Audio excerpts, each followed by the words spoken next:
The reason we run a pre-start is really to create awareness of the activities that we're about to step into during that shift. And as a supervisor, our role really is to help facilitate a pre-start where people feel safe to speak up about any issues that they've got concerns about. Because if we don't do that, the pre-start really doesn't do what it's meant to do. The main way to have a good pre-start is to value everybody's input. I remember my dad telling me years ago that the lad who's the closest to the problem has usually got the best solution. And really, if we can capture that same ethos in a pre-start, it makes for a lot more valuable a pre-start. Just including people, asking lots of questions rather than making statements. I think we always feel better if we feel part of the conversation rather than just being spoken at.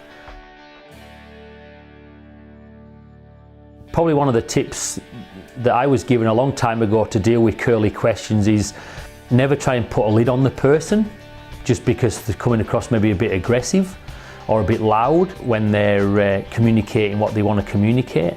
And as a supervisor, we don't want to get on the defensive, because through that conversation there's an opportunity to learn something. And it's I think it's a matter of ask a question as a supervisor and then learn to be quiet.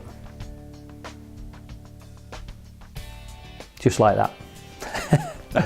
Because most people don't like uncomfortable silences. And if we learn to ask a question and then be quiet to let people process the question, eventually somebody's going to have to speak up. And that's where we get the little nuggets of gold that can really impact our workplace.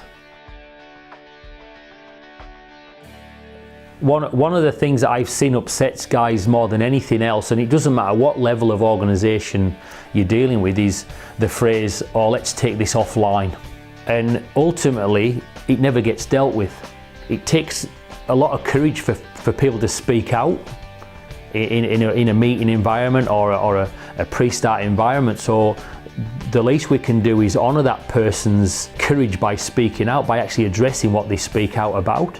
Unfortunately, we do that because we don't learn how to address that conversation. It might not be appropriate to speak about it there and then in the meeting, but what we should do is learn to acknowledge the person who has the courage to speak out by saying, "Mate, that's a great point.